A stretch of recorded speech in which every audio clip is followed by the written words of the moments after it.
In this Divinity Original Sin 2 Beginner's Guide, I'm going to be covering the 10 best skills that can make just about any build better, no matter whether they are melee, ranger, or mage.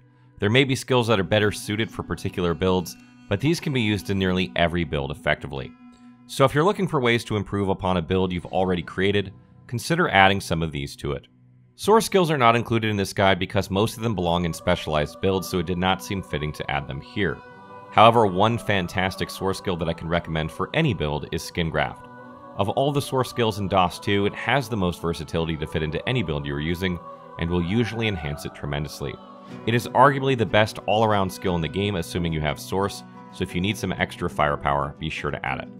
Coming in at number 10 is Bone Cage. This skill would actually be higher on my list if it weren't for the fact that mages and rangers will typically get less use out of it, since they are not usually in range to consume corpses as often. Still, it makes for a very effective method to replenish physical armor, providing 50% of the value of Fortify by default, and an extra 50% for each corpse consumed. For only 1 AP, this is still a good trade-off, especially with the potential to provide much more armor than Fortify under the right circumstances.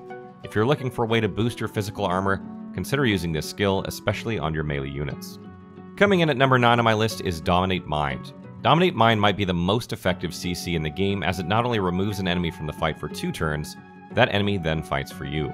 The downside is that it has a hefty cost at 3 AP and requires some investment into summoning, which doesn't benefit most builds. However, oftentimes as you acquire gear, it will have bonuses on it to summoning, and this can make for an easy way to acquire Dominate Mind without spending valuable ability points. I highly recommend this one on any build that uses summoning, or any build that has a couple of points into summoning because of the gear they are wearing. And number 8 on my list is Challenge. This is a skill that used to cost 2 AP once upon a time, and was far too expensive to use for the benefit it provided. However, it has since been updated twice and no longer costs any AP at all. This skill boosts both physical and magic armor, as well as providing a damage boost if you manage to kill the target in the allotted number of turns, which is not difficult to do whatsoever. This skill would be higher on my list if it didn't require 3 Warfare, and if you could acquire it before level 16. You should have this on every single character that has at least 3 Warfare if possible. Coming in at number 7 on my list is Tactical Retreat. This skill is one of, if not the best mobility skills in DOS 2, costing only 1 AP, and providing you with an extra AP the following round. It's absolutely worth taking on any ranged character you have, ranger or mage, because they can all make use of the passive benefit that Huntsman provides, which is increased damage from elevation. This not only allows them to get out of harm's way easily and cheaply, but also boosts the damage they deal in the process, which is win-win. This would be higher on my list, but it's more challenging to justify this skill on melee units who rarely see any passive benefit from Huntsman, but similarly to Dominate Mind, it's worth taking on them if you have gear that comes with Huntsman on it already. At number 6 on my list is Chameleon Cloak. Like Teleportation, this skill has uses inside and outside of combat. You can use it to stealth by enemies you'd rather not deal with, or to help facilitate stealing in some cases. In combat, it provides you with protection by making you invisible for 2 turns, which is fantastic for only 1 AP. You can use this at the end of your character's turn to help protect them from damage until their next one. It's good on both ranged and melee characters, and even though sometimes it doesn't always work exactly as expected, more often than not, it can really turn the tide of battle. It also only requires 1 point into Polymorph, which is 1 less point into Aerotheurge than Uncanny Evasion, which needs 2. Coming in at number 5 on my list is Uncanny Evasion. This skill is a fantastic way to prevent damage on the enemy's turn, whether you're a ranged or melee character, but does not protect from all incoming damage. Instead, it increases your dodge chance by 90%, making you nearly immune to all weapon-based attacks, but still at risk to spells that can't be dodged. However, this usually works out fine because melee units can replenish their physical armor with the Living Armor talent, and mage characters typically have more magic armor anyway.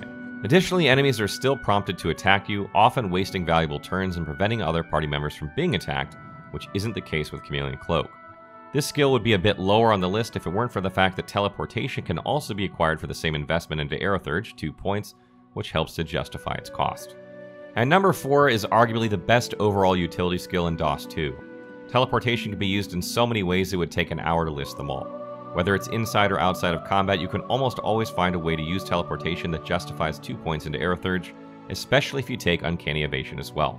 Ranged characters can use this ability to move enemy melee units far away, often preventing them from taking damage for several turns, and sometimes even giving them an elevation bonus if they drop them someplace lower. Melee units can use this to group up enemies or to bring some far away or high up target down to them into melee range. In short, you can't go wrong with this skill, though you probably don't need it on every single character in your party. Coming in at number 3 is Armor of Frost. This skill not only boosts magic armor on any friendly target, but also protects them against a number of CCs and status effects, or clears them if the target already has them. It can be used easily and effectively by every character in your party, and is available from the very beginning of the game. Managing your armor values in DOS 2 is vital to success, and this skill can help you achieve it because it only costs 1 AP and 1 point in a Hydra Sophist. If you need magic armor, consider taking this skill. At number 2 on our list is Fortify. Just like Armor of Frost, this skill boosts armor, only this time it increases your physical armor instead of magic. It clears and prevents against less status effects than Armor of Frost, but enemies tend to do more physical damage, particularly early on in the game, which is why I've listed it in the number 2 spot ahead of Armor of Frost. It also protects you from being teleported, which comes in handy further on in the game, and can be extremely annoying to deal with otherwise. Again, managing your armor is key to victory in DOS 2, and this skill can help you achieve it for 1 AP and 1 point into Geomancer. Coming in at the number 1 spot is Adrenaline. This skill is the pound-for-pound king of utility skills inside of combat, and will vastly improve the performance of any character in your group. By allowing you to extend your turn with 2 more AP, you can often control situations, resulting in better outcomes for you and your party. It does come with the drawback of losing 2 AP the following turn, however, more often than not, when used properly, you'll come out on top. This is because combat is usually a race to strip armor and CC your enemy before they do the same to you, and this is more easily achieved with additional action points.